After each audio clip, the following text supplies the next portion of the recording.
ಚಾಲಕನೊಬ್ಬ ಬಸ್ನಲ್ಲಿ ನಮಾಜ್ ಮಾಡಿರುವಂತಹ ಪ್ರಕರಣಕ್ಕೆ ಸಂಬಂಧಪಟ್ಟಂತೆ ಈ ವಿಡಿಯೋ ಎಲ್ಲ ಕಡೆ ವೈರಲ್ ಆಗುತ್ತೆ. ಸೊ ಈ ಚಾಲಕನ ವಿರುದ್ಧ ಕ್ರಮ ಆಗಬೇಕು ಅಂಥೇಳಿ ಟೀಕೆ ಕೂಡ ಬರುತ್ತೆ. ಸೊ ಹಂಗಾಗಿ ಈಗ ಆ ಚಾಲಕನ ವಿರುದ್ಧ ಕ್ರಮ ಕೈಗೊಳ್ಳಲಾಗ್ತಾ ಇದೆ. ಅದರ ಒಂದು ವರದಿ ನಿಮ್ಮ ಮುಂದೆ.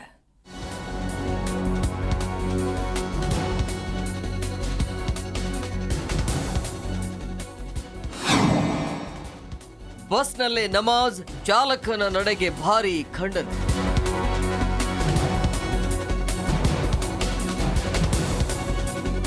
ಸರ್ಕಾರಿ ಬಸ್ನಲ್ಲೇ ಡ್ರೈವರ್ ನಮಾಜ್ ಮಾಡಿರುವ ವಿಡಿಯೋ ಸಾಮಾಜಿಕ ಜಾಲತಾಣದಲ್ಲಿ ವೈರಲ್ ಆಗಿದೆ. ಹಾವೇರಿ ವಿಭಾಗದ ಡ್ರೈವರ್ AR ಮುಲ್ಲನಡೆ ತೀವ್ರ ಖಂಡನೆಗೆ ಗುರಿಯಾಗಿದೆ. 28ರಂದು ಹಾನಗಲ್ ಘಟಕದ ಹಾನಗಲ್ ವಿಶಾಲಗಡ ಮಾರ್ಗದ KA27F0914 ನಂಬರ್ನ ಬಸ್ನಲ್ಲೇ ಚಾಲಕ ನಮಾಜ್ ಮಾಡಿದ. ಈ ರೀತಿ ನಮಾಜ್ ಮಾಡಿರುವ ವಿಡಿಯೋ ವೈರಲ್ ಆಗುತ್ತಿದ್ದಂತೆ ಚಾಲಕನ ವಿರುದ್ಧ ಕ್ರಮ ಕೈಗೊಳ್ಳಬೇಕು ಅಂತ ಆಗ್ರಹ ಎಲ್ಲ ಕಡೆ ವ್ಯಕ್ತವಾಗಿತ್ತು.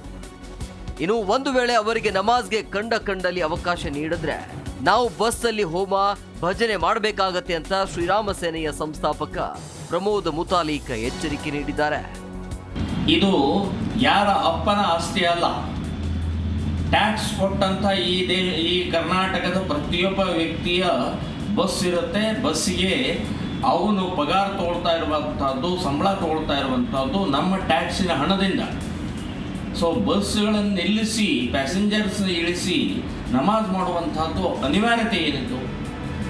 ಸೊ ಆ ರೀತಿಯ ಮಾಡೋದಾದರೆ ಹಿಂದೂಗಳು, ಹಾಗಾದರೆ ನಾವು ಕೂಡ ನಿಲ್ಲಿಸಿ ಹೋಮ ಹವನ ಮಾಡ್ತೀವಿ, ಭಜನೆ ಮಾಡ್ತೀವಿ, ಪೂಜೆ ಮಾಡ್ತೀವಿ, ಒಂದು ಸತ್ಯನಾರಾಯಣ ಪೂಜೆ ಮಾಡ್ತೀವಿ, ನಾವು ನಮಗೆ ಅವಕಾಶ ಕೊಡ್ತೀರಾ?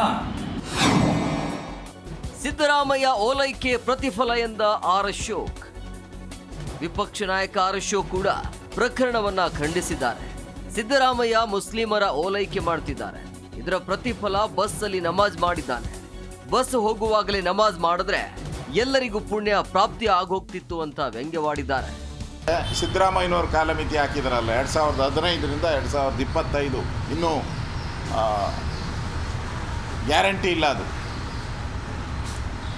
ಆ ಕಾಲಮಿತಿನ ಇನ್ನು ಖರ್ಗೆ ಒಂದು ಹೆಜ್ಜೆ ಮುಂದೆ ಹೋಗಿ ಇದಕ್ಕೆ ಹಣ ಬಿಡುಗಡೆ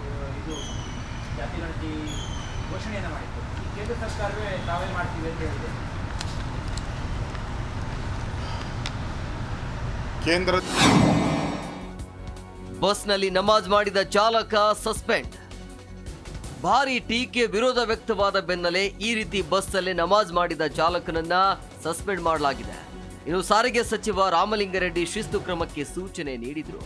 ಸಂಸ್ಥೆಯಿಂದ ತನಿಖೆ ಮಾಡಿ ತನಿಖಾ ವರದಿ ಆಧರಿಸಿ ಶಿಸ್ತಿನ ಕ್ರಮಕ್ಕೆ ಹಾವೇರಿ KSRTC DCಗೆ ಆದೇಶ ಮಾಡಿದ್ರು. ಸಚಿವರ ಸೂಚನೆ ಮೇರೆಗೆ KSRTC ಭದ್ರತಾ ಸಿಬ್ಬಂದಿ ತನಿಖೆ ನಡೆಸಿದ್ದಾರೆ.